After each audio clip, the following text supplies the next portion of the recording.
Ever wonder what not to do when you're new to Los Angeles? Some mistakes will just make you look like a tourist. Others might actually make an Angelino roll their eyes at you. And trust me, you don't want that. For those of you who are new here, welcome. I'm Todd Kingsley, your friendly neighborhood luxury realtor in Los Angeles. If you're heading to LA for the first time, please avoid these 7 rookie mistakes. Because if you don't, well, let's just say your trip might be less Hollywood dream and more FBI kicking down your door. And I'm speaking from experience. In my younger days, I once had FBI agents charge into my Vegas hotel room with guns drawn over a Craigslist roommate gone wrong. But hey, that's a tale for another day. If you want to hear the full ridiculous story, reach out and I'd be happy to tell it. Oh, and stick around for the bonus tip at the end. It could save you hours of frustration and possibly prevent a parking ticket that costs more than your flight. Let's get into it. Now, speaking of mistakes that aren't worth making, let's start with number 7, relying on GPS for everything. Look, I get it. We all depend on GPS. But here's the thing. Los Angeles traffic is a living, breathing nightmare, and GPS doesn't always keep up. Road closures, unexpected detours, or some random movie shoot shutting down an entire block. It happens all the time. And if you're thinking, well, my car has built-in navigation, I'll be fine. Nope. A lot of those systems aren't updated in real time, so they'll happily guide you straight into a traffic jam that Waze or Google Maps would have helped you avoid. So what's the fix, you might ask? Here's my insider tip. Use Waze. I use it every single time I drive, even when I know exactly where I'm going. And the one time I think, you know what? I know better. I'll take my own route. I immediately regret it. Waze reroutes for a reason. If it suddenly tells you to take an alley behind a coffee shop in Silver Lake, just trust it. It's probably saving you from sitting in bumper-to-bumper traffic on the 101 for an hour. And this is coming from a native Angelino. If I still rely on Waze, you definitely should too. Otherwise, you might end up stuck in a gridlock so bad, you'll have enough time to question all your life choices. Now, even if Waze gets you where you need to go, that doesn't mean you should plan on walking everywhere. Which brings us to number 6, overestimating the walkability of LA. If you've never been to LA, you might look at the map and think, oh, that's not too far, I'll just walk. Big mistake. Sure, some areas like downtown LA, Santa Monica, West Hollywood, or Koreatown are somewhat walkable. But for the most part, this city was built for cars. That cute little stroll you had planned from Hollywood to Beverly Hills? Yeah, that's a 5-mile trek with zero shade. And by the time you get there, you look like you just wandered out of the desert. So what's the fix? If you're visiting, just accept that you'll need a car or rideshare to get around. Renting a car gives you the freedom to explore. But if you don't want to deal with the parking or $10 a gallon gas, kidding, kind of, Uber and Lyft are great options. Public transportation? It exists, and it's getting better.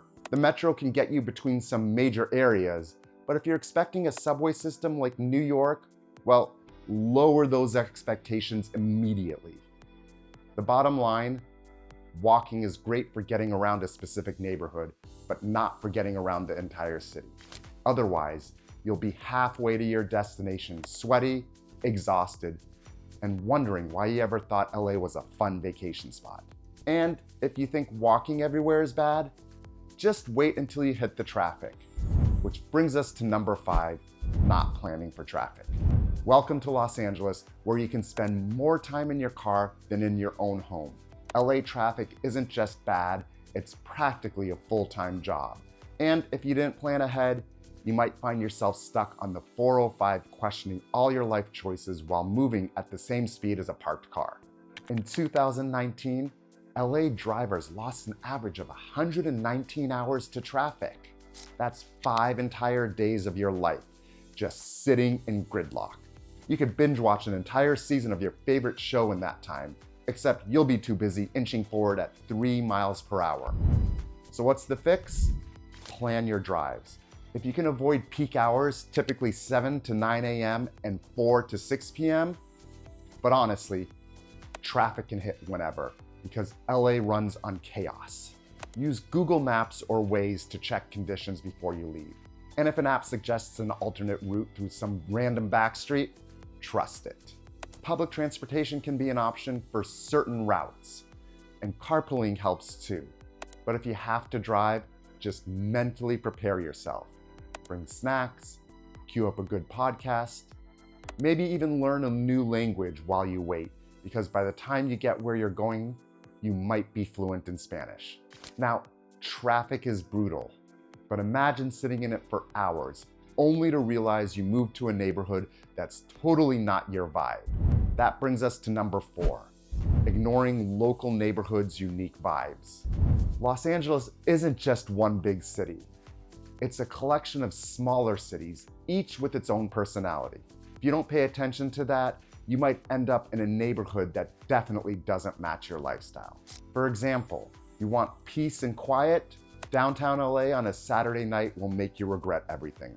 Looking for a buzzing nightlife scene? The Valley will put you to sleep by 9 p.m. Need walkability?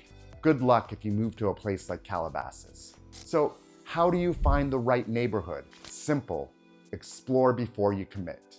Take some time to walk around. Check out the local parks, coffee shops, and small businesses. Each area has its own vibe, and the best way to feel it out is by actually being there. Even if you're just visiting LA, pick a few neighborhoods and spend time in them to get a real feel for what they're like. If you want the real scoop, talk to locals. They'll give you better advice than any guidebook or blog written by someone who spent a weekend here. Even better, check out local events like farmers markets, street fairs, or community gatherings. These aren't just great ways to see the neighborhood in action, they're also a chance to meet people and feel part of the community. Now, I'd say hop on a bike to explore, but let's be real, LA is not the most bike-friendly city. Unless you're in a super walkable neighborhood, you'll probably want a car or a rideshare app to get around. And if you're still unsure, do your research. Look up reviews, watch videos, and follow local forums. LA changes fast, and what was a quiet area last year might be a nightlife hotspot today. Bottom line, finding the right neighborhood can make or break your LA experience. So take your time. This city is way too big to settle in the wrong spot. Now, even if you find the perfect neighborhood, there's one thing that can still shock you, and that's realizing just how expensive this city is. That brings us to number 3, underestimating the cost of living. If you've heard that LA real estate is pricey, go ahead and double whatever number was in your head. Buying a home here isn't just expensive, it's a whole different financial reality. To put things in perspective, the median home price in LA, over $1 million. And that's not for a mansion in Beverly Hills, that's for a regular house in a decent neighborhood.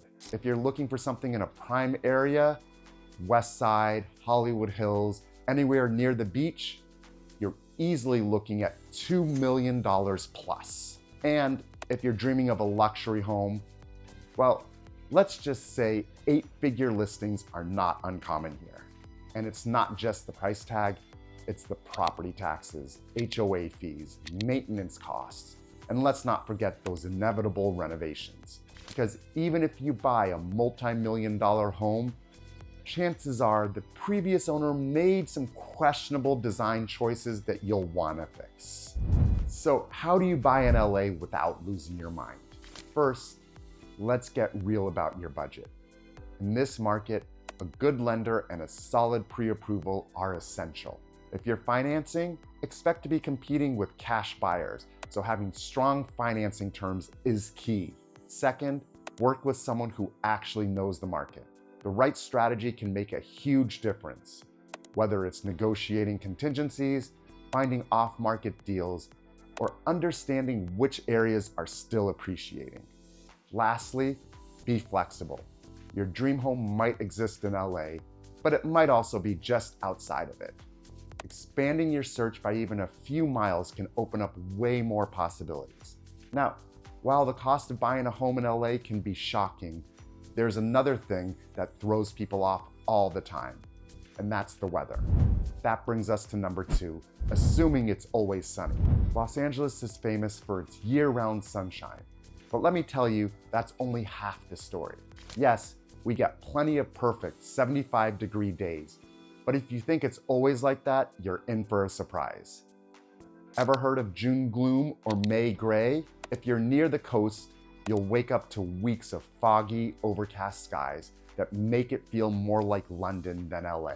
And then there's false fall, when it finally cools down in October, only for the temperature to randomly spike back up to 90 degrees in November. And let's talk about winter.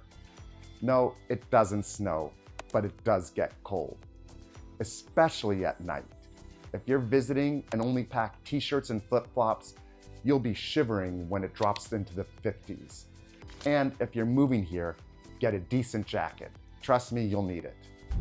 So how do you prepare for LA's unpredictable weather? Layer up. Mornings can be cold, afternoons can be hot, and nights can feel like 2 different seasons depending on where you are. Don't assume every day is beach weather. If you show up to Santa Monica in June expecting sunshine, you might end up wrapped in a hoodie instead. Check the forecast, because yes, it can rain here. And when it does, it's basically the apocalypse. Drivers forget how to function and freeways turn into parking lots. Now, if you think a little unexpected weather is frustrating, just wait until you realize you don't actually need a car to get around LA. Or do you? That brings us to number 1, overlooking public transportation options. Everyone thinks Los Angeles equals cars. And while that's mostly true, you might be surprised. LA actually has public transit, and in some cases, it's a solid option. Now, don't get me wrong. I'm not saying you should ditch your car and fully rely on transit. But if you assume everyone drives everywhere, you'd be making a mistake. So when does public transit actually make sense? If you live near a metro stop, like in downtown LA, Koreatown, or Culver City, you can get to places like Santa Monica, Pasadena, or even LAX without dealing with the freeway traffic. The Metro Rail is actually a legit option for certain commutes. Speaking of LAX, airport transit has improved too. LA now has the Flyaway bus and soon a direct metro connection. That means you can skip the headache of airport parking and those painfully expensive Ubers. Then there are the car-free lifestyle areas. Some neighborhoods like downtown LA, West Hollywood, and parts of Santa Monica are actually walkable, bikeable, and well connected to transit. If you live in the right area, you might not need a car for daily life. So should you ditch the car? For most people, especially home buyers, you'll still want a car for convenience. But knowing when and where to use LA's growing transit network, that can save you time, money, and stress. Speaking of stress, let's talk about the biggest headache in LA, parking. That brings us to our bonus tip, learning LA's parking rules, because trust me, you'll need to. If you think LA traffic is bad, just wait until you try to park here. Not only is street parking scarce, but the signs, they look like they were written by a committee that couldn't agree on anything. You'll see 4, 5, and sometimes 6 different signs stacked up on top of each other. One says, no parking from 10 a.m. to 1 p.m. on Mondays for street cleaning. Right below it, no parking from 6 p.m. to 8 a.m. nightly. Then another one, 2-hour parking from 8 a.m. to 6 p.m. unless you have a permit. And just when you think you're in the clear, boom, the bottom sign hits you with passenger loading only from 6:30 to 9 a.m. and from 1:30 to 4 p.m. 5-minute limit on school days. So can you park here or not? Even if you do find a legal spot, LA has extra rules just to keep you on your toes. Parking on a hill? Turn your wheels in. Parking too far from the curb? Enjoy that ticket. Didn't see that tiny tow away zone sign? Well, now your car's in an impound lot. So you're asking yourself, what's the fix? First, read every sign carefully, twice.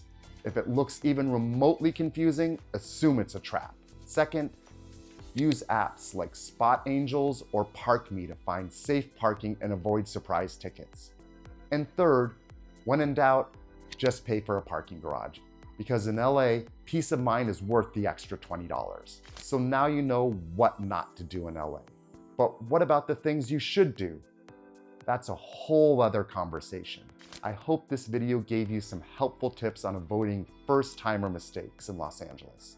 Whether it's navigating traffic, dodging parking tickets, or just picking the right neighborhood, know these things ahead of time will make your LA experience way smoother. Now, I'd love to hear from you. Have you ever made any of these mistakes? Or do you have an LA tip of your own? Drop a comment below. I'd love to hear your stories. And if you're thinking about moving to Los Angeles or need help finding the perfect home here, let's connect. I'm Todd Kingsley, your trusted luxury realtor in LA, and I'm here to help you every step of the way. Schedule a free consultation and let's talk about how to make LA work for you.